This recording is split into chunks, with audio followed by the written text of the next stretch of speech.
Sunday Night Production. Vous vous demandez si ça vaut le coup de regarder Tchernobyl, la série HBO diffusée sur M6 il y a quelques semaines, ou au contraire vous l'avez vu et souhaitez en connaître les coulisses, les petites infos qui feront mouche pour votre prochain dîner entre amis. Eh bien restez avec nous, on va tout vous dire et à la fin, durant le cliffhanger, vous connaîtrez notre verdict. Faut-il regarder Tchernobyl ?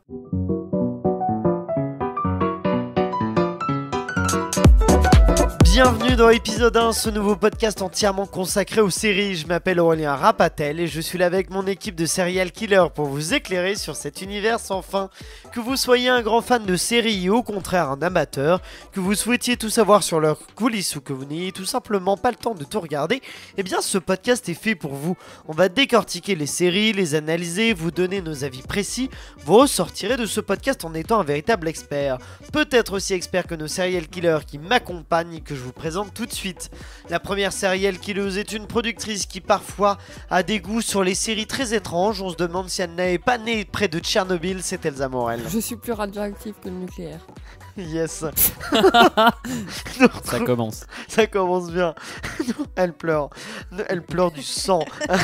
Nous retrouvons une serial killeuse attachée de presse qui serait en fait un agent secret du bureau des légendes, infiltré dans le podcast pour extirper des informations de la dangereuse Elsa Morel. C'était Marcel Varelli. Ça devait rester un secret, donc tu serais un très mauvais agent secret Je me d'ailleurs. suis permis. Ah, moi je ne suis pas agent secret, moi Ouais, je dévoile, moi je suis une balance. D'ailleurs, elle s'est rapprochée de moi, elle crache du sang maintenant. Je suis la poucave de clap d'épisode 1. Oh là. Je confonds les podcasts.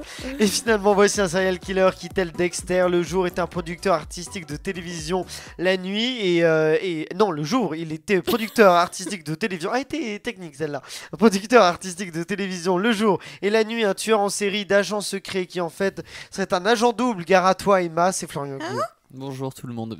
T'inquiète pas, je vais rester tranquille. Tout va bien se passer. T'inquiète pas. Bon, aujourd'hui, c'est donc la série. Très bonne humeur. Très bonne humeur, Florian. C'est donc la série Tchernobyl diffusée sur OCS il y a quelques semaines sur M6 que nous allons décrypter. Mais je sais que vous êtes tous impatients de nous donner plein d'infos dessus. Mais avant ça, on va se faire un petit tour de l'actualité des séries à travers le monde. Vous savez que tout va très vite. Alors, annulation, casting, tournage, info exclusive, vous allez tout savoir grâce à Emma Salvarelli qui va présenter le journal des séries que l'on surnomme l'Unagi News. Unagi est une sorte d'état de totale conscience des choses. Pour commencer, nous allons parler de notre beau pays, la France. Le 14 juin dernier, Prime Video lançait une grande pompe sa nouvelle production française intitulée Mixte. Une plongée dans un lycée en 1963 qui entrait dans une ère nouvelle en accueillant des filles aux côtés des élèves masculins. Si la première saison a été divisée en deux parties de 4 épisodes, la deuxième partie est sortie depuis le 21 juin. Du changement avait été annoncé par les comédiens, à commencer par Meyer Choran. Je le cite, « Il y aura moins de légèreté, il y a une espèce de prise de maturité. Le tournage a été scindé en deux parties avec 2 équipes et 2 réalisateurs. Ça a créé littéralement 2 univers. » Restons un peu ici avec la prochaine série originale française de Netflix, intitulée Wonder Man, qui reviendra sur le parcours du célèbre homme d'affaires Bernard Tapie. C'est Laurent Lafitte qui incarnera l'ancien ministre, qui est aussi un chanteur, acteur, homme d'affaires, ministre, président du club de football. La vie de Bernard Tapie est riche et s'apprête à devenir une série pour Netflix. La série entrera en tournage dès le mois de mars 2022. Et il retracera une vingtaine d'années de la vie de Bernard Tapie depuis ses débuts dans la vie professionnelle dans les années 60. Je quitte la France pour un petit voyage en Espagne. Je pars ce week-end à Barcelone, donc je me suis dit que j'allais vous emmener avec moi. Plus particulièrement à Madrid avec la saison 4 de Élite. Nous retrouvons alors Samuel, Guzman, Cayetana, Ender et Omar pour une nouvelle saison avec de nouveaux mystères. Enfin, pas si nouveau que ça parce que je trouve personnellement que cette 4e saison ressemble aux 3 premières. Je ne vous ai jamais parlé d'annulation dans ces Unagi News et c'est pour ça que je vais commencer aujourd'hui. En effet, la sitcom de Jamie Foxx, Arrête papa, tu me fais honte, inspirée de sa relation avec sa fille, n'aura pas de 2e saison car elle n'a apparemment pas trouvé son public. Netflix vient d'annuler après une saison et je peux vous dire tout de suite que de toute façon, il n'y a pas besoin de s'inquiéter pour Jamie Foxx. Il doit incarner Mike Tyson dans une série produite par Martin Scorsese et il a également un contrat avec Netflix. Martin, moi je dis à la France. Scorsese. Martin Scorsese. C'est sympa, ok, je dis à la française. On est en France ici. Donc comme je disais, il a aussi un contrat allié avec Netflix qui reprendra 2 films à venir qui s'appelleront The Clone Tyrant et Day Shift. Ah là, tu l'as pas dit à la française. Ah bah étonnant. Merci pour toutes ces informations. Est-ce que vous voulez réagir sur quelques informations, Elsa? Bah, Laurent Lafitte en Bernard Tapie, j'ai hâte de voir ça parce que je trouve que Laurent Lafitte, c'est un bon acteur qui sait un peu être caméléon. Et du coup, Bernard Tapie, Puis, Rien ne va. c'est un personnage intéressant, donc hâte de voir ça. Florian, tu vas réagir? ouais, sur la série avec Jamie Foxx, parce on va révéler un peu les coulisses du podcast. Moi, j'avais proposé qu'on traite l'épisode 1 de cette série. Arrête papa, tu me fais honte. Je sais plus quel est le nom anglais, mais c'est une traduction assez Stop littérale. baby, you are making me honte. C'est pas ça. Ashamed. C'est pas ça, spoiler, c'est pas ça. Et donc j'ai regardé quand même l'épisode 1 parce que ça me manque depuis l'arrêt d'How I Met Your Mother. J'ai plus de sitcom, de séries comme ça un peu chouchou que je regarde et qui est cool et pas prise de tête et tout, j'en ai plus. J'ai regardé et c'est vraiment très mauvais. C'est vraiment très mauvais. Et d'ailleurs je crois que je vous l'ai pas dit parce que je voulais pas reconnaître que j'avais eu tort et que vous aviez raison, qu'il fallait pas le faire. Mon C'est Dieu. vraiment très Tu très reconnais mauvais. tes torts en direct et ça, Ouais. c'est tout à fait C'est un louable. bel homme. Louable. Moi, j'aimerais bien signaler qu'il y a une série qui s'appelle Mixte dont tu as parlé, une série peut-être qu'on a entendue dans un précédent blind test, que vous avez pris beaucoup de temps à reconnaître. hein. Je crois que les auditeurs ont eu un peu honte de votre performance au dernier blind test. C'est Mais bon, des experts Oui. pas Vous- si experts que ça. vous allez pouvoir vous reprendre aujourd'hui avec un nouveau blind test. Mais il est maintenant l'heure de rentrer dans le vif du sujet avec notre analyse et critique de Tchernobyl. Il est donc l'heure de passer... Et c'est Florian Guillot qui va entrer en premier dans la centrale nucléaire en nous parlant des origines de la série. Alors la série débute avec l'explosion du réacteur nucléaire de Tchernobyl et s'ensuit ensuite tout ce qui en découle pour gérer la catastrophe des tout premiers instants, minute par minute, jusqu'aux conséquences à plus long terme dans les épisodes suivants. Alors si on parle des origines, mon défi aujourd'hui, ça va être d'essayer de vous expliquer comment cette explosion a pu avoir lieu sans que vous n'ayez un diplôme d'ingénieur en physique et sans être trop long ni trop chiant. C'est parti. Bon courage. Tout d'abord, il faut bien comprendre ce que c'est une explosion. J'ai un peu mon ton de Jamie Gourmand. C'est ça. Tout d'abord, il faut bien comprendre ce que c'est une explosion. Contrairement à ce que laissent penser les films d'action, une explosion, c'est pas forcément une boule de feu qui propage des débris et du feu. Une explosion, c'est avant tout un contenant fermé, ça peut être une cocotte minute, mais un réacteur nucléaire, c'est pareil, qui cède d'un coup face à une pression trop forte. Ça arrive quand un liquide est vaporisé d'un coup, car le gaz prend beaucoup plus de place que le liquide. Donc le liquide trouve une nouvelle place en s'éjectant, en se vaporisant. Par exemple, lorsqu'on fait bouillir de l'eau, la vapeur se forme et monte en pression faute de pouvoir s'échapper. À un certain moment, le contenant cède, c'est l'explosion. Le principe des réacteurs nucléaires maintenant, c'est de faire chauffer de l'eau avec un combustible nucléaire pour la transformer en vapeur. L'eau est acheminée à une turbine et va la faire tourner, ce qui permet de produire de l'électricité. La vapeur est ensuite refroidie et elle redevient de l'eau qui est réutilisée. Toute la difficulté, c'est de maîtriser la production de vapeur. Si on chauffe trop l'eau, on produira trop de vapeur et si on ne la libère pas, le système finira par céder quelque part. Maintenant qu'on sait ce que c'est une explosion et un réacteur nucléaire, voyons l'addition des deux. L'accident. Comme souvent avec un accident, pour Tchernobyl, il n'y a pas qu'une seule raison, mais plusieurs facteurs qui, mis bout à bout, ont conduit à la catastrophe. Ici, l'accident s'est produit alors que les ingénieurs voulaient conduire un test. Le test consistait à prouver que l'installation était parfaitement sûre en cas de coupure de courant. Pour pallier les coupures de courant, toutes les centrales disposent d'énormes groupes électrogènes qu'on appelle les diesels. Problème, leur démarrage prend quelques dizaines de secondes. Le test, justement, consistait à montrer que l'électricité encore produite par les turbines peut servir à faire fonctionner les pompes à eau jusqu'au démarrage des diesels. Mais les ingénieurs se sont montrés incapables de contrôler ce réacteur à ce moment-là. Alors si je vous raconte tout ça, c'est pour vous donner la vérité de ce qui s'est passé, car c'est aussi un des thèmes centraux de la série, la vérité. Le créateur Craig Messin a commencé à sérieusement envisager d'écrire cette série quand il a décidé qu'il allait écrire quelque chose qui dirait « Comment nous luttons actuellement dans une guerre mondiale contre la vérité ». Quand il a fait la série, sortie à l'été 2019, Donald Trump était toujours président des États-Unis. Le créateur et son équipe ont fait l'expérience, aux États-Unis, d'un phénomène qu'ils pensaient autrefois réservé à des endroits comme l'Union soviétique, une déconnexion par rapport à la vérité, l'émergence d'un culte de la personnalité et une dévalorisation des experts qui ne vont pas dans le sens des discours officiels. Et ça, c'est très nouveau et déstabilisant pour les Américains. Ce que le créateur Craig Messin a voulu faire comprendre aux gens, c'est que peu importe ce que nous voulons croire, peu importe l'histoire que nous racontons par rapport au monde, la vérité est la vérité.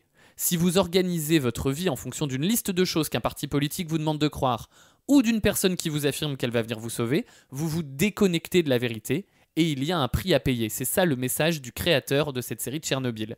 Pour finir, rappelons-nous que nous vivons sur une planète en danger, et les scientifiques nous mettent en garde de la même manière qu'ils avaient mis en garde contre les dangers des réacteurs RBMK soviétiques dans les années 70. Les autorités choisissent d'écouter ou de ne pas écouter. Les gens choisissent d'écouter ou de ne pas écouter, mais la vérité s'en fiche. Le monde s'en fiche, le thermomètre s'en fiche, et le réacteur RBMK s'en fichait aussi. Il se fichait de ce qu'ils avaient décidé de faire ce soir-là, il se fichait du secret d'État, le réacteur s'en fichait. Et c'est le problème auquel on doit faire face aujourd'hui. Nous sommes en train de faire comme si nous étions supérieurs aux faits, mais nous ne le sommes pas. Merci beaucoup Florian pour toutes ces informations passionnantes. C'était des origines et aussi un peu un édito engagé. Oui, on l'a senti. Moi j'étais à fond là. Bon, parfait. Moi je voulais faire yes Florian. Allez. Florian président. Emma, tu voulais réagir? Ce que j'allais dire, c'est que pour la petite anecdote, à l'époque, quand il y a eu l'explosion de Tchernobyl en France, c'était François Mitterrand qui était du coup président français, et il avait raconté que l'explosion s'est arrêtée aux frontières françaises. Par magie, bien sûr, il y a un mur qui a arrêté le nuage. Et pourquoi est-ce qu'il avait raconté ça? C'est parce que à l'époque, il y avait une montée écologique, et lui, il voulait absolument pas tendre une perche aux écolos. Et c'est pour ça qu'il a décidé de mentir sur ce fait-là, pour être sûr qu'il n'y ait pas de problème au niveau. Et je trouvais que ça rebondissait bien sur ce que tu disais en termes écologiques. Exactement. Mais justement, Emma, je reste avec toi, comme ça tu peux nous résumer un peu ce qui se passe dans ce premier épisode de Tchernobyl. Il y a une grosse explosion. Un gros boom. Plus sérieusement, c'est une mise en abîme de ce qui s'est passé le jour où justement la base nucléaire a explosé à Tchernobyl, et qu'est-ce qui s'est passé, comment les autorités ont géré ça, et comment aussi les villes voisines ont vécu cette explosion.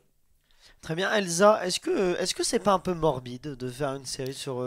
est-ce qu'on surfe pas un peu sur du morbide en faisant une série Alors sur moi, Tchernobyl? je ne pense pas, parce que contrairement au Serpent, cette série, je l'ai pas trouvée voyeuriste. Tu penses à la série Le Serpent, Le Serpent, donc de ouais. Netflix, sur laquelle nous avons fait un épisode. Parce que comme le disait Florian, le but c'est de montrer la vérité. Dans ce premier épisode, tu vois tout de suite que la vérité est déchue. Non, je sais pas comment dire. Déchu, Non, mais caché. bafouée, caché, voilà. Oui, malmené. Malmené. Et tu vois tout de suite que personne, les dirigeants ne croient pas ce que disent les employés. Ils disent bah non, c'est pas possible, tu délires, ça a pas explosé en fait, etc. Donc moi, je ne pense pas que ça soit morbide, parce que c'est vraiment un propos intéressant. Florian. Moi, je suis complètement d'accord avec Elsa. Je trouve que si on peut faire des séries sur des tueurs en série comme Charles Sobrage ou d'autres choses abominables, on peut très bien expliquer un fait historique qui est un des événements majeurs du XXe siècle. Et je suis entièrement d'accord. Je trouve pas que ce soit ni voyeuriste ni morbide, et que ils essayent de le raconter avec la plus grande rigueur documentaire. Peut-être qu'on pourra reparler de ça. Est-ce que c'est bien fait ou pas? Mais en tout cas, on est dans une époque où on adore raconter des faits historiques, et avoir cette technologie d'aujourd'hui du 21e siècle pour raconter des choses du passé. Et je trouve que ce serait dommage de s'en passer. Emma. Moi, en plus, ce que je trouve important, c'est en termes de culture générale, c'est important. Il y a des gens qui n'ont pas accès, il y a des gens qui n'aiment pas lire, il y a des gens qui ne savent pas lire, c'est des choses, et pouvoir partager de la culture comme ça, et des événements historiques aussi importants de manière plus simple et plus accessible, je trouve que c'est une bonne chose. On ne devrait pas s'en priver, et c'est quelque chose qui a existé, donc déjà, c'est pas à nier, et il faut le mettre en avant parce que ça a été un grand tournant dans l'histoire. Elsa. Ce que je trouve intéressant, c'est que moi, je suis née en 97, voilà, je raconte un peu ma vie, mais en gros, Tchernobyl, pour moi, c'était un mythe. Et de voir la série... Non, mais... Elsa, c'était une Je comprends complotiste. ce qu'elle veut dire. Ouais, moi aussi. Un mythe, dans le sens où je savais que ça avait existé, mais j'ai jamais vécu les conséquences, vu que j'étais pas née. Et là, je vois vraiment ce qui s'est passé, et du coup, je me suis dit, ah ouais, c'est quand même énorme. Ça a permis de prendre conscience, Ouais, vraiment prendre conscience, exactement. des enjeux de ce qui s'est passé. Est-ce que ce premier épisode, il est bien écrit ou pas? Elsa, ouais, convaincue? Oui, moi j'ai trouvé, parce qu'en fait il met bien en avant tous les personnages qui vont être engagés vers la centrale nucléaire, donc les pompiers, les infirmiers, les travailleurs de la centrale, et vraiment on montre tous les corps de métier, et ça se mélange pas en fait, c'est bien équilibré. Emma, oui. Je trouve qu'il y a une jolie énergie. On slalome bien entre les différents rôles. Ça permet une bonne mise en abîme de chaque partie qui est impactée par cette explosion. Florian, t'es d'accord Oui, je suis avec, d'accord. Je suis d'accord aussi. Je trouve les dialogues très très réussis. C'est très bien écrit pour moi dans le sens où j'ai trouvé ça insupportable, notamment le moment où Diatlov, l'ingénieur en chef, refuse de prendre la mesure des choses, refuse de comprendre ce qui a pu se passer, refuse de croire des gens qui ont vu à sa place le réacteur, le cœur du réacteur éventré et à l'air libre. Et si ça m'a provoqué cette émotion entre guillemets, c'est que vraiment c'est très bien retranscrit, bien écrit, le rythme est bon. C'est vraiment une réussite de ce point de vue-là. Et qu'est-ce qui marche le moins dans ce premier épisode selon Rien. vous Rien. Ah ouais. Oh là, bah dis donc. Ouais, on est unanime, c'est marrant. Non, Il y a mais un tsunami de rien là. Je pense que c'est compliqué dans une série historique de dire que quelque chose ne marche pas, si je peux dire ça. Surtout quand c'est des faits historiques aussi précis et qui a impacté autant de monde. On parlait par exemple du Serpent qui a moins laissé...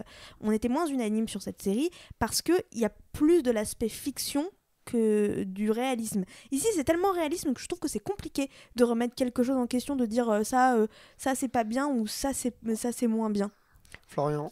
La seule petite chose que je pourrais trouver à la série de manière générale, pas que sur l'épisode 1, mais c'est vraiment minime et d'ailleurs je m'en fiche un peu, c'est que c'est un point de vue américain sur les choses. C'est un point de vue américain. De toute façon, il y a toujours officiellement des remises en cause des thèses de pourquoi l'explosion a eu lieu. D'ailleurs, il y a une série sur Tchernobyl qui va sortir d'un point de vue russe, c'est-à-dire faite par des Russes, ou en tout cas des pro-russes anciens soviétiques et qui vont raconter une autre version des faits, notamment le fait qu'il y avait peut-être un agent de la CIA à la centrale à ce moment-là. C'est une des théories qui existent réellement et officiellement sur l'accident. Il y a une nouvelle série qui va sortir, peut-être qu'on la verra jamais en Europe, en France peut-être que ça arrivera jamais jusqu'à nous, mais voilà, c'est la seule petite chose que je peux peut-être un tout petit peu reprocher, c'est qu'on adopte un point de vue occidental sur les choses, un point de vue américain, c'est fait par des Américains, ils n'essayent pas de reproduire un accent russe particulièrement, les acteurs sont tous britanniques ou américains. C'est la seule petite chose où je pourrais un peu être déçu, mais c'est tellement bien fait, il joue tellement bien que je m'en fiche en fait complètement. Bah, en même temps, moi je préfère qu'ils parlent anglais sans l'accent russe en fait. Genre au moins ils assument le truc à fond et voilà. Oui, c'est pour ça que je dis même pas que ce serait bien. Ouais, ça c'est une critique qui revient beaucoup dans Elsa et Tamir. Désolé.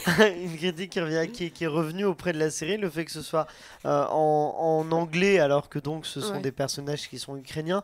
Ça vous a pas posé problème ça? Le fait que pour toi Elsa tu parlais de l'accent, mais est-ce qu'ils auraient carrément pas dû parler ils parlent russe les Ukrainiens? J'ai un doute. Ou ukrainien? Je ne sais pas. À l'époque ils parlaient. En tout cas, c'était l'URSS, oui, donc c'était le soviétique.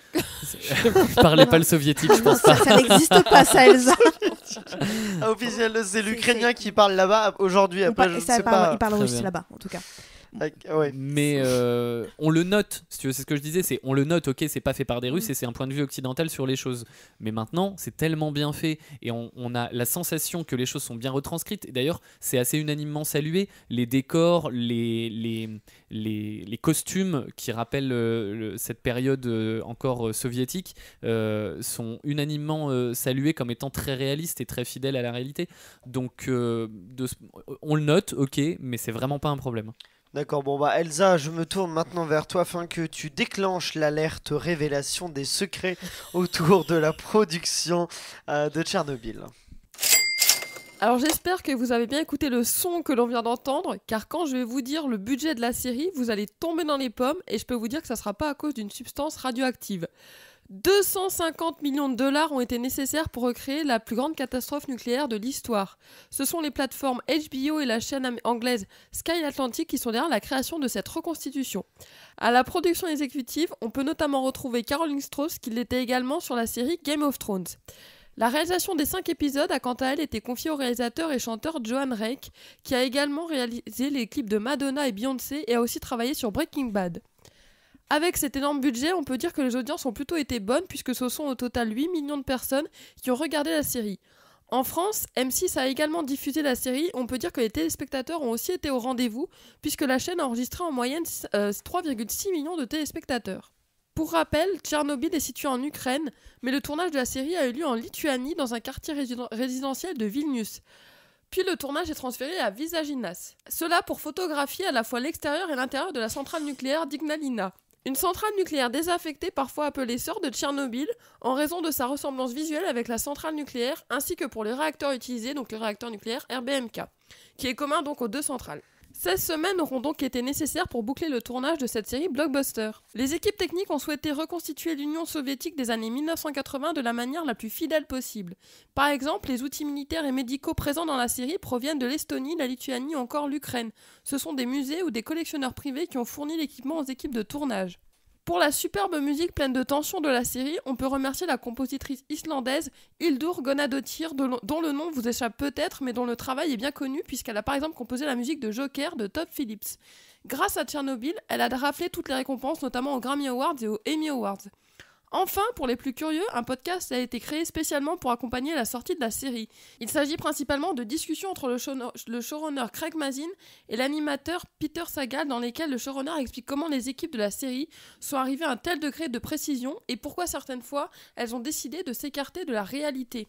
D'ailleurs, j'aimerais juste parler à la fin de la notion de licence artistique que j'ai retrouvée dans mes recherches, qui en fait est le fait pour un auteur qui part de faits réels de s'éloigner de la réalité pour pouvoir améliorer son œuvre, la rendre plus belle. Donc voilà, en anglais ils appellent ça artistic license. Merci beaucoup Elsa pour toutes ces informations sur cette série-là et la production de la série. Déjà, première question, Léa, t'as parti un petit peu. Est-ce que la série est bien mise en scène ou pas ? On a parlé de l'écriture et maintenant la mise en scène, Florian. Magnifiquement bien. C'est ce que j'ai le plus aimé dans cette série, c'est la mise en scène. Je trouve que c'est incroyable.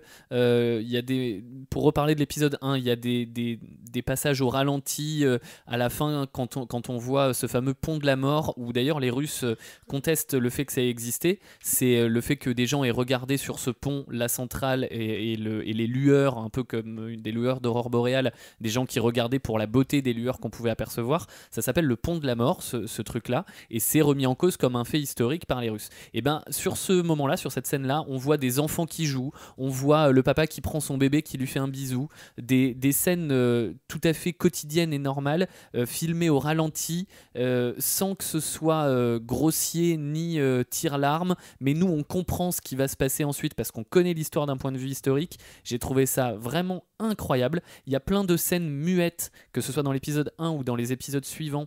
Quand je dis muettes, c'est avec de la musique évidemment, mais sans dialogue, qui sont magistrales. Les effets spéciaux sont très bien faits. Par exemple, la fin de cet épisode 1, le plan où on a juste les pieds des gens qui s'en vont et on a l'oiseau qui tombe parce qu'il est mort, qu'il suffoque et qu'il meurt. C'est un des plans qui est hyper fort de cet épisode 1 alors que ça se passe pas dans la centrale. Les regards, les effets spéciaux, le choix des plans, les cadrages, je trouve que la mise en scène est parfaite. On les sent ces 250 millions de budget, Emma ? Je pense que oui, sincèrement, parce que pour arriver à une telle précision et une telle réussite, il faut du budget. Je pense qu'on n'a rien sans rien, et pour le coup, ça se ressent bien. Et moi, je suis complètement fan de l'esthétisme comme du produit final en fait de ce premier épisode et de tous les autres épisodes. Donc, pour moi, oui, on les sent, mais bien en fait, de manière positive. Et justement, Elsa, est-ce que les effets spéciaux sont réalistes ? Oui, moi j'y ai totalement cru. Le feu, surtout quand... Moi, ce que j'ai aimé, c'est aussi la couleur du feu qui se reflète sur les visages. En fait, tu vois l'horreur qui se reflète. Et ça, j'ai adoré. Enfin, c'est triste, mais j'ai quand même visuellement bien aimé. Et j'adore voir les gens souffrir. Non, ça. Je me suis rendu compte, c'était horrible. Et voilà. Et donc, non, visuellement, c'est incroyable. Les effets spéciaux sont dingues. J'ai pas vu, je me suis pas dit à un moment, c'est fait trop numérique, quoi. Ouais, t'es d'accord avec complètement, ça. Je trouve ça vraiment, c'est dans son jus. En tout cas, c'est bien retranscrit comme étant dans son jus. C'est vraiment très fort. Et j'avais lu aussi qu'il y a beaucoup de scènes qui ont été coupées parce qu'elles étaient trop dures. Donc, ils ont aussi pris garde à ça. On en parlait tout à l'heure sur le côté trop morbide. Sur le côté de bien retranscrire et de faire une série intéressante aussi d'un point de vue de série télévisée. Parce qu'on peut raconter des faits historiques très intéressants et faire une très mauvaise série. Donc ça, c'est bien fait. Et en plus de ça, ils ont pris garde à ne pas être trop dur pour le téléspectateur pour que ça reste regardable ou pour ne pas justement choquer et détourner le regard. Y a un énorme travail là-dessus qui a été fait aussi du point de vue de la mise en scène et du scénario. Emma ? Ouais, mais ça, tu vois, c'est quelque chose qui commence à m'énerver parce qu'il faut arrêter de prendre les spectateurs pour des petites choses douillettes qui vont souffrir. Au bout d'un moment, la réalité est telle qu'elle est. C'est toi qui disais, la réalité, elle reste la même. Oui, on en parlait dans The Handmaid's Tale. Aussi, voilà. Il faut, je pense que c'est important de mettre les gens face à ce qui se s'est passé, et donc à la dure à l'esthétique, la dure esthétique, si je peux dire ça comme ça, et à quel point ça a été une horreur, et à quel point ça a été vraiment difficile enfin c'était une horreur, c'est le terme, et je pense qu'il faut arrêter de toujours vouloir embellir, minimiser. J'ai pas l'impression qu'ils ont cherché à embellir, et je pense que Non, on voit suffisamment avec notamment les deux ingénieurs dont j'ai oublié le nom, il y a Akimov et Totsunov, quand ils sont sur leur lit d'hôpital avec la peau à vif, c'est extrêmement bien fait, et on ressent, je trouve, bien la douleur et l'horreur de ces passages-là.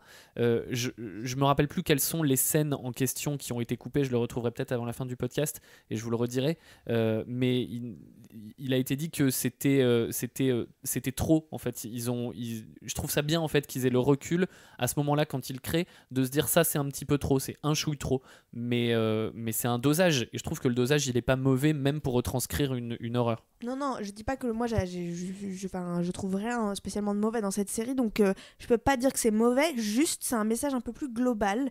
Je pense qu'il faut vraiment montrer les choses telles qu'elles sont maintenant, parce qu'on a un public qui est averti et qui peut encaisser ça comme il faut, et que c'est important pour l'information et pour le message qui est passé. Elsa, toi t'es de quel avis? Il fallait montrer ça ou pas pour toi? Moi, je pense que je suis de l'avis de Florian, parce que des fois, justement, le trop plein fait que les gens peuvent être un peu dégoûtés. Et comme on dit, trop de violence peut tuer la violence, enfin, trop de morbidité. Perdre un peu le spectateur. C'est-à-dire, en fait, ça aurait presque été une critique, un peu comme on l'a fait dans The Handmaid's Tale. Des gens disaient oui, c'est trop violent, il y a trop de torture. Je pense que les gens auraient un peu dit ça, et du coup ça aurait enlevé le propos de la série, je pense. Florian. J'ai retrouvé ce qui a été coupé, c'est notamment dans l'épisode 4, et alors vous allez voir que pour le coup c'est pas du tout en lien avec enfin c'est en lien évidemment, mais c'est pas sur les êtres humains, c'est l'extermination des chiens errants dans la ville sur l'épisode 4, et ils ont jugé que filmer cette atrocité là aurait été trop glauque. Voilà. Oh, la scène attention, et déjà on le comprend, on le comprend, et c'est bien fait, mais le voir ça aurait servi à rien, en fait. Oui, alors là je suis d'accord, parce que c'est subtil. Là on comprend sans le montrer. Effectivement il y a des choses, c'est pas nécessaire de le montrer parce qu'on comprend. Mon propos était plus sur le fait qu'il y a des fois où pas on embellit, mais voilà, on minimise ce qui s'est passé, parce que le spectateur pourra pas le supporter, et je pense que c'est important de passer à autre chose, d'avancer là-dessus. Florian. Et d'ailleurs, je prends une citation, ils disent « Les scènes avec les liquidateurs et les chiens étaient très difficiles à regarder pour beaucoup de monde, mais la réalité a été bien pire. » Pour aller dans ton sens. La série, elle est sortie aux États-Unis en 2019, en France sur OCS quasiment aussi au même moment. Elle est passée par contre sur M6 seulement là, en 2021, en mai 2021.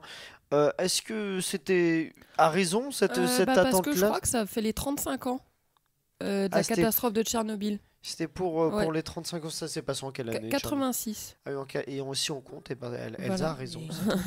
Les calculs sont exacts, Elsa.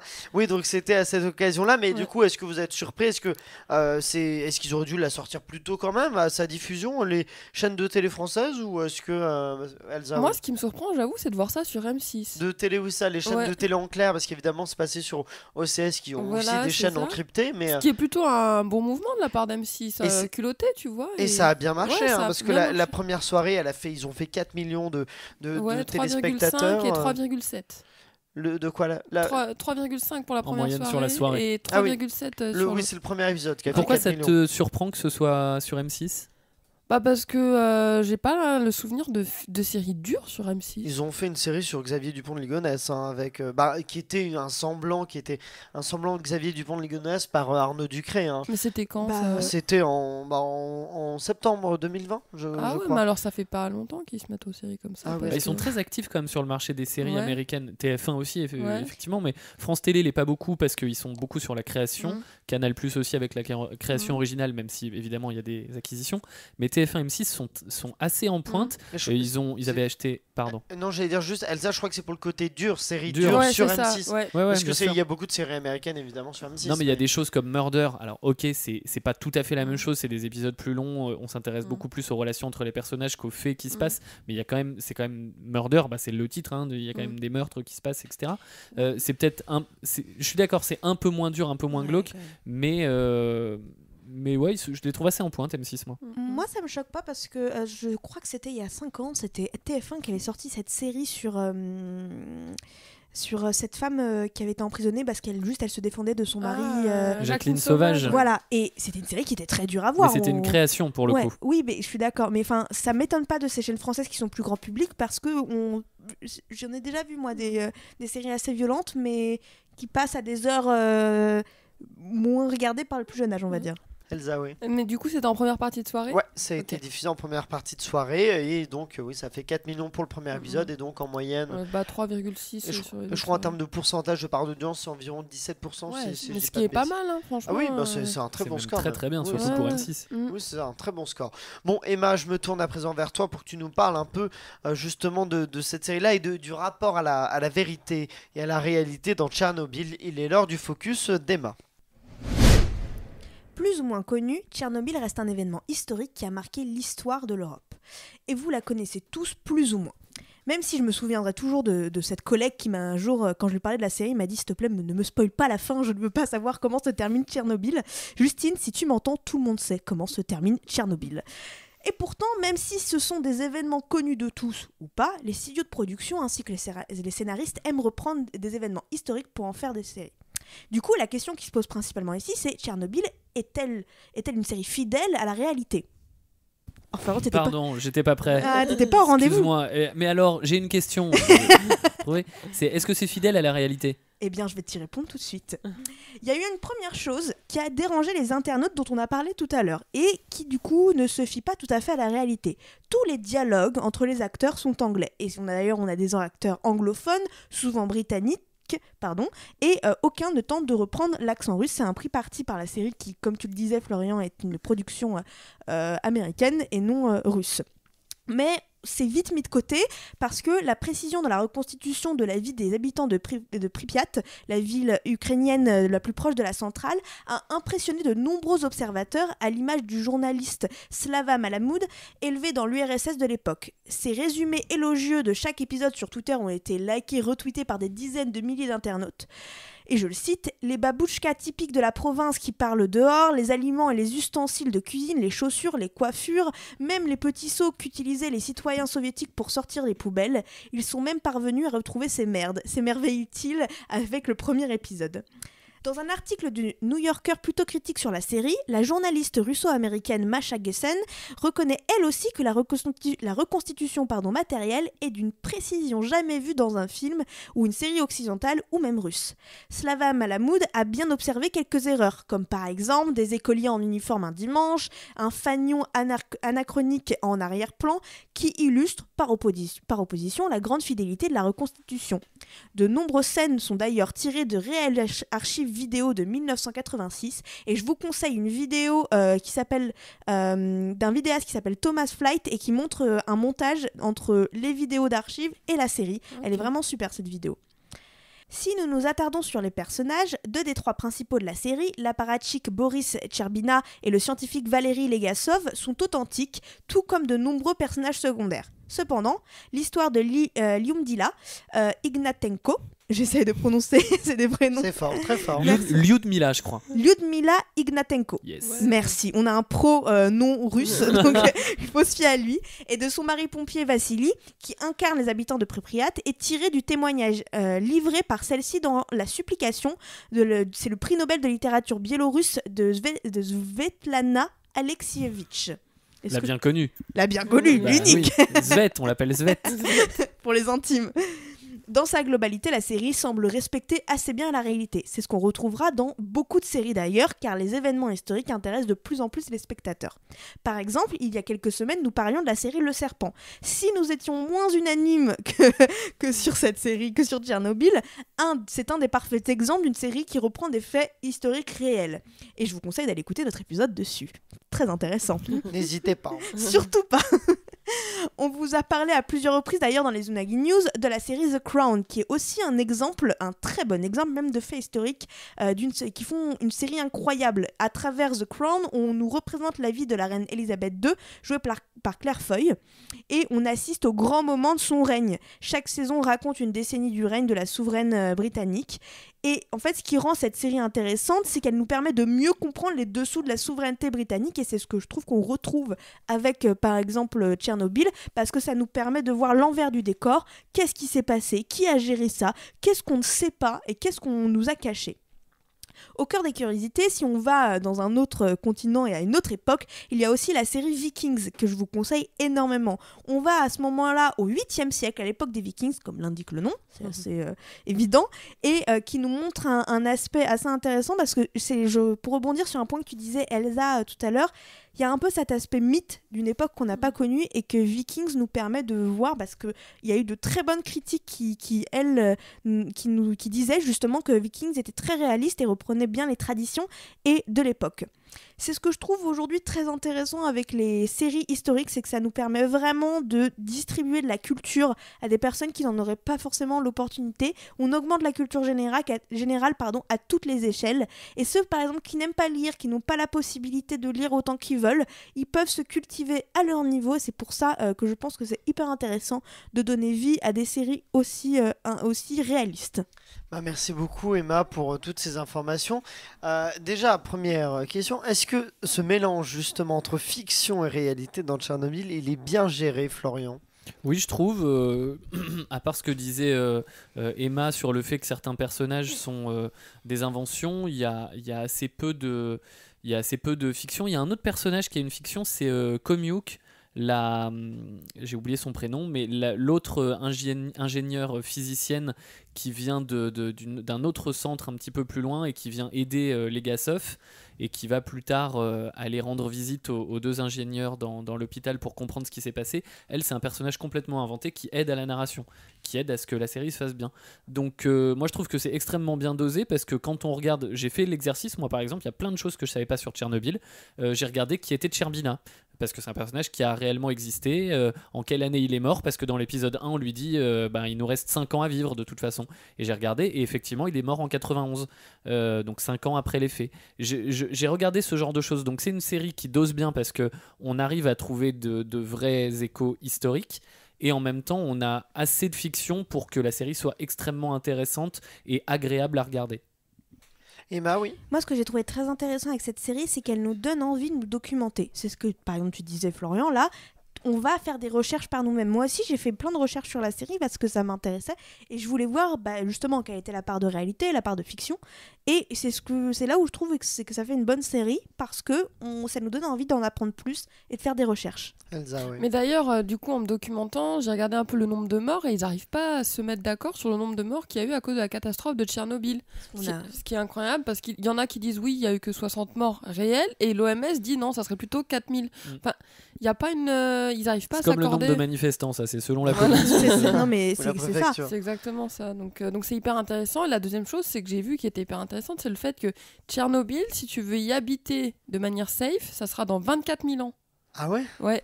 Ils le disent d'ailleurs dans la série, le personnage de Legasov, qui d'ailleurs est joué par Jared Harris, alors je le place là, magnifique acteur que je kiffe, que j'ai découvert avec The Crown quand il jouait George VI, le roi bègue, père d'Elisabeth II, que je connaissais pas avant, et pareil, j'ai fait des recherches parce que je le trouve tellement incroyable, et j'ai vu qu'il avait une filmographie en fait longue comme le bras, donc honte à moi, je l'ai découvert avec The Crown et je continue de le voir avec Tchernobyl. Je le trouve absolument incroyable, et le personnage de Legasov dit, je ne sais plus à qui, mais dans un de ses dialogues, je crois que c'est à Gorbatchev, il lui dit si vous voulez savoir à partir de quand ce sera fini, ce sera dans 24 000 ans, donc ce sera pas dans cette vie. Je vous conseille une autre vidéo, je sais pas si vous connaissez la chaîne YouTube Hit the Road. Jack ou rien à voir. Van musicale. Oh Florian, c'était bien tenté. Vas-y, dis-nous. En tout cas, la chaîne YouTube Hit the Road, c'est deux jeunes qui en général montent la Tour Eiffel par exemple à main nue. Ils sont passés 5 jours à Tchernobyl et ils ont logé même à Pripyat pour du coup voir, qui reste encore une ville très toxique, et ils ont visité la pièce la plus toxique au monde, qui est l'endroit où sont réunis tous les vêtements des pompiers de l'époque. Donc je vous la conseille aussi, c'est hyper intéressant. Mais pourquoi faire ça ? La curiosité. La curiosité pour crever, je comprends pas. Aussi. Je comprends pas le principe. D'accord. Et il y a aussi, justement, on parlait des chiens tout à l'heure tués. Je crois que c'est Léa Camilleri qui, sur sa chaîne YouTube, a fait une sorte de documentaire où justement elle va voir ce qui s'est passé pour ces animaux-là. Elle se rend sur les lieux et c'est très intéressant. Quelle nouvelle question. Qu'est-ce que vous avez appris sur Tchernobyl grâce à la série? Bah, tout. Ouais, tout. Moi Ouais. tout, Ouais, parce tout, que à part mes cours d'histoire géo, un petit peu lointains, car je suis un vieillard, voilà, J'ai je le rien dis dit. moi-même. Oh, tu Non m'as mais je le dis regardé. moi-même, comme ça au moins il n'y a pas de problème. À part mes cours lointains sur la guerre froide, la fin de cette époque soviétique et tout, moi je n'en connaissais rien de Tchernobyl. Et je comprends ce que disait tout à l'heure Elsa sur le fait que ça nous paraît très lointain, voire n'avoir jamais existé. C'est comme quand on parle des Égyptiens ou du fait que leur civilisation s'est éteinte. Pour nous ça veut rien dire, ça nous parle pas, c'est pas concret. Donc là ça a rendu les choses concrètes. Par exemple Fukushima, c'est beaucoup plus concret pour nous, pour les gens de notre génération. On comprend ce qui s'est passé, on en a entendu parler, etc. Donc ça m'a un peu tout appris, les causes, les conséquences, les acteurs. Quand je dis les acteurs, c'est politiquement les gens de l'époque. Ça m'a tout appris cette série. Et toi, Elsa, pour toi, quelle est la recette d'une bonne série inspirée d'une histoire vraie? Bah, les émotions de l'époque qu'elle transmet, en fait. Il faut vraiment que ça soit réaliste et fidèle à ce que les gens ont ressenti à l'époque de la catastrophe. Pour moi, c'est le but de la série et c'est pour ça que ça fait une série réussie là-dessus et une série sur les faits réels. Vous êtes d'accord avec ça, Florian et Emma?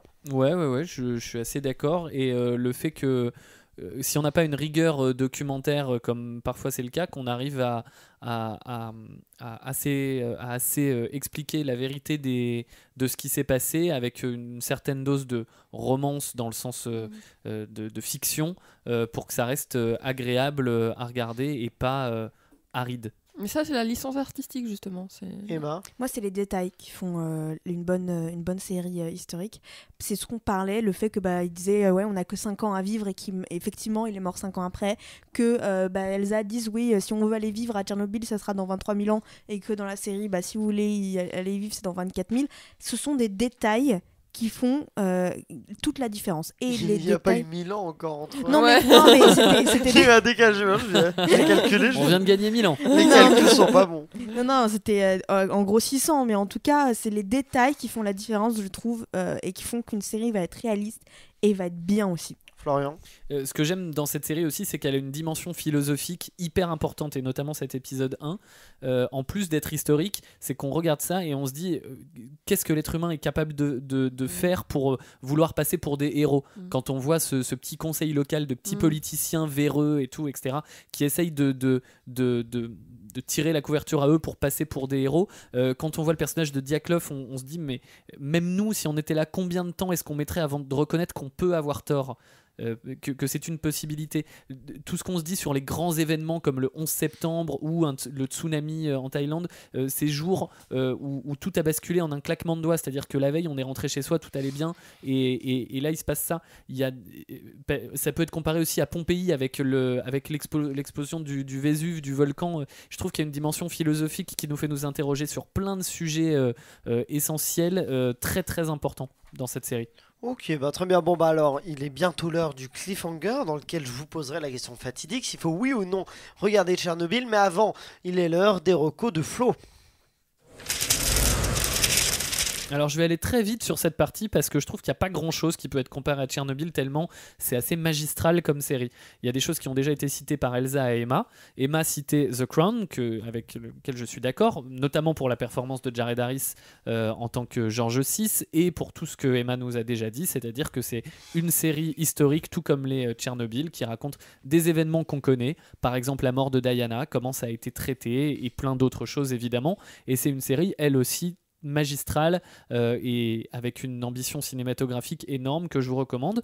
Et Elsa a parlé tout à l'heure du podcast qui va avec la série Tchernobyl. Vous pouvez le trouver, ça s'appelle The Chernobyl Podcast, au moins comme ça c'est facile, parce que le réalisateur effectivement a dit qu'en 5 épisodes on ne peut pas tout présenter parfaitement au travers de la narration. En revanche, ce qu'on peut faire c'est assumer et en discuter de ses choix, etc. et de l'adaptation. Et je trouve que rien que l'idée de faire ça est tellement louable que c'est important d'en parler. Mais vraiment l'œuvre que je vous conseille, qui est une toute petite œuvre qu'on connaît pas trop, une œuvre de cinéma, ça s'appelle Titanic. Ça a été fait par James Cameron et moi en regardant cette série, c'est vraiment cette impression que ça m'a donné. Je me suis dit mais je suis en train de regarder une œuvre aussi incroyable que Titanic, que je porte très très haut, hein, Titanic moi.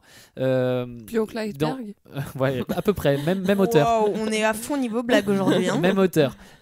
Titanic, on sait comment ça va se terminer, on connaît l'histoire et pourtant on est porté par ce qu'on nous raconte, que ce soit du point de vue des relations entre les personnages ou de l'événement qu'ils sont en train de vivre. Et je trouve que ça a vraiment, ça n'égale pas Titanic, c'est pas exactement la même chose évidemment, mais c'est les mêmes ressorts extrêmement bien utilisés en scénario, en mise en scène, dans les jeux d'acteurs qui sont utilisés. Bon ben merci beaucoup pour ces recommandations, mais maintenant vous le savez, il est l'heure du cliffhanger. Faut-il oui ou non regarder Tchernobyl, Elsa Morel? Bah pour moi c'est oui, et c'est une alerte coup de cœur. Oh là, c'est parti. Je t'aime une fois, je t'aime 2 fois, je t'aime plus que le riz et les petits pois. D'accord. C'est la fin du jingle. Voilà, non, Ah ouais. oui. Non, mais pour vous dire, en fait, j'ai regardé l'épisode à 7h du matin et je m'étais dit, oh là là, regardez ça à 7h du matin. Et en fait, j'ai été pris direct. C'est incroyable la mise en scène, la tension qu'il y a. Et effectivement, comme disait Emma, le plus important, c'est qu'après, j'ai tapé Tchernobyl. Je voulais trop savoir ce qui s'était vraiment passé. C'est hyper important. Et ça m'a rappelé qu'il y a encore des centrales nucléaires, des bombes nucléaires qui existent. Et je trouve ça très grave. Voilà. C'est vrai. Non, mais. Et un détail, encore Ah, une c'est fois. un danger qui pourrait effectivement se reproduire. Emma. Eh bien, alerte coup de cœur. Oh là. Tu resteras le plus grand amour de ma vie. Eh bien, Fin d'une jingle, en fait, toi on aussi. était- non mais moi je suis tellement à fond dans ce jingle, je pense que c'est Là, ça. c'était les deux, c'est Despair. Ouais, j'ai adoré cette série, j'adore cette story, oui, cette série, j'en perds mes mots. Franchement, que ce soit de sa mise en scène, sa photographie, les dialogues, tout, c'est comme dit si bien Florian, c'est magistral et je vous la conseille à fond les ballons. Florian. Et ben moi je vais vous étonner, mais ça va être une alerte coup de cœur. Oh Oh là. là là. Je t'aime une fois, je t'aime 2 fois, je t'aime plus que le riz et les petits pois. Là, c'est je t'aime 3 fois à ce Ouais. niveau-là. Florian. Je voulais laisser une petite pause à la fin du jingle. Ah, pour faire désolé. que On les aurait filles- fait non, fini le t'inquiète. jingle. pardon. Ouais, exactement. Non, mais bien sûr, Alerte Coup de cœur, c'est une série magistrale, comme disait Emma, avec une ambition cinématographique, que ce soit dans son traitement, dans la mise en scène, dans le scénario. Elle est angoissante, elle est brillante dans tous ses aspects. Elle est ultra importante par sa portée, la portée mondiale que ça a pu avoir, le fait que ça ait fait réagir les Russes qui vont faire aussi leur version, par la transmission que ça peut avoir aux générations. On l'a tous dit, ça nous a appris pratiquement tout sur cette histoire. Les acteurs sont extraordinaires, c'est vraiment une perfection de mini-série. Bon, moi, j'ose pas vous remettre une alerte coup de cœur, mais effectivement, c'est aussi une série que je vous conseille chaudement pour son ambition de mise en scène, pour ce qu'elle raconte, pour le talent avec lequel c'est interprété, avec le talent artistique avec lequel c'est écrit, tout ça, effectivement. Bon, vous avez quasiment tout dit, mais j'ai l'impression que c'est un coup de cœur unanime pour Tchernobyl et Emma. Oui, tu veux. Je sais pas si d'autres personnes l'ont vu en entier, la série. Moi, je l'ai vue en entier et je sais pas pour vous, mais je suis restée à la fin en mode bah c'est fini. Enfin, je voulais une suite, sauf qu'il n'y a pas de suite à Tchernobyl. On va éviter de Non faire mais oui, faire une mais suite, ça m'a hein, quand si même possible. laissé dans une émotion de manque d'informations. J'avais besoin de savoir plus de choses, voilà, j'étais restée sur ma faim, mais pas négativement. Hâte de voir Fukushima Oui. bientôt. Ce sera la partie 2. Bon, voilà, on a fait à peu près le tour. On a compris qu'on vous recommande très très chaudement de voir Tchernobyl, disponible en ce moment sur OCS, et vous pouvez, j'en bégaye, vous pouvez nous donner votre avis sur Facebook, Instagram et Twitter avec le @épisode 1 podcast. Mais restez avec nous, car tout de suite je vous propose un peu de se challenger pour terminer en beauté avec un blind test musique de série remixé, toujours pour pimenter un peu les choses, des génériques que vous connaissez tous mais qui vont être un peu remixés, et la personne qui aura le plus de points pourra choisir une série qu'on traitera dans un prochain épisode. Elsa, c'était toi Tchernobyl cette Oui, fois-ci, tout à c'était fait. toi Bravo. qui Bravo, voulais Elsa. découvrir C'est Tchernobyl. Tu elle. nous l'as fait, tu l'as fait découvrir à plusieurs. Moi j'avais déjà vu, mais je crois que Emma et Florian l'ont découvert pour l'occasion. Mais bon, voilà, il est temps donc de se challenger avec le blind test, et c'est ça le jingle. I accept that challenge. challenge accepted. On se challenge avec un blind test, je l'ai dit, musique de série remixée pour l'occasion. Vous me dites G dès que vous pensez avoir le titre de la série. On y va, on commence avec celui-là.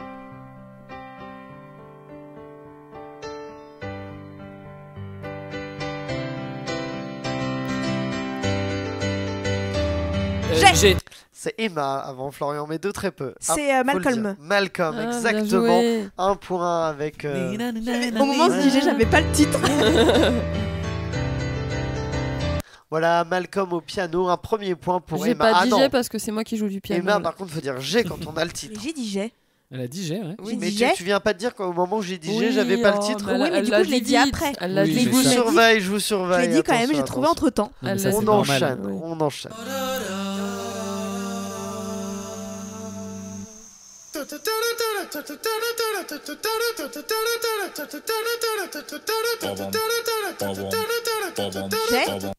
Emma. Breaking Bad. Non, pas Breaking Bad. Non, c'est pas comme ça Breaking Bad. Je remets.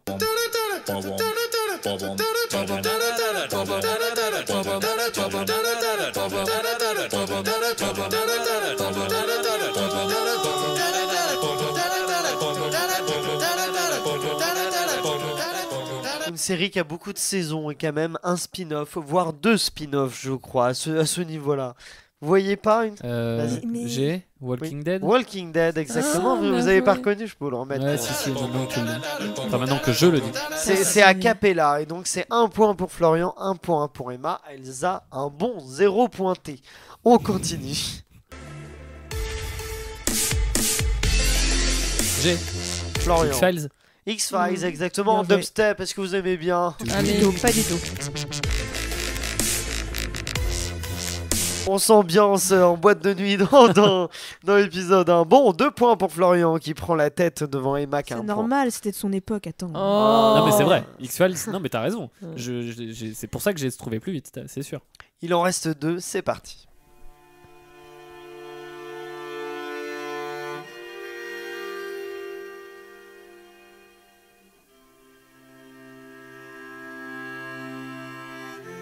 Je vois que ça réfléchit.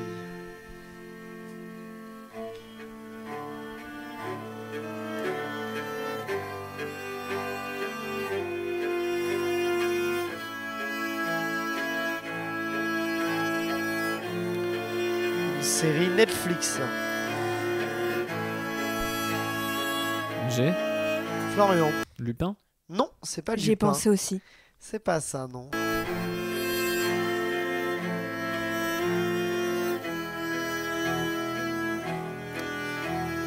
Une série dont on a parlé.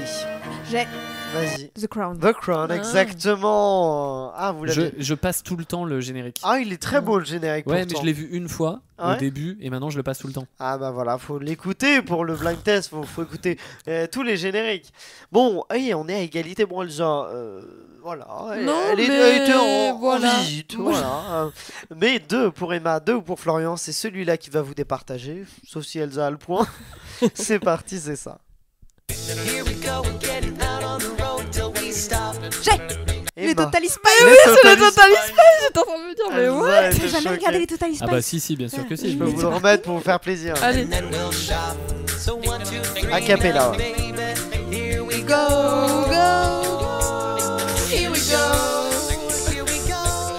Voilà les Tu Total reconnais pas Spice qui... Bah, j'avoue que c'est assez lointain là dans mes souvenirs. tout de suite. Attends, est-ce que tu peux remettre l'original? Non. Oh, ok. Les Total Spice qui offrent la victoire à Emma, qui pourra choisir une série qu'on traitera dans un prochain Eh bien, les épisode. Total Spice. Les Total Spice, avec grand plaisir. Voilà, justement, épisode 1, c'est terminé pour aujourd'hui. Merci à tous nos serial killers. Merci à Pierre-Emmanuel et Guillaume de Sunday Night Productions. N'hésitez pas à partager au maximum ce podcast. Vous pouvez aussi suivre notre compte Instagram, @épisode 1 podcast, avec plein de contenus exclusifs concoctés par Elsa et ses petits doigts. Qui vous Concoté. trouve plein d'infos que vous n'aurez pas écoutées dans cet épisode. J'aurai sur la Tchernobyl. vérité sur Tchernobyl. Je Elsa vous le dis. vous révèle tout sur Instagram, sur Tchernobyl. Allez, regardez ça. Voilà, merci d'avoir écouté ce podcast. On se retrouve très vite avec une nouvelle série, un nouvel épisode 1 et de nouvelles infos.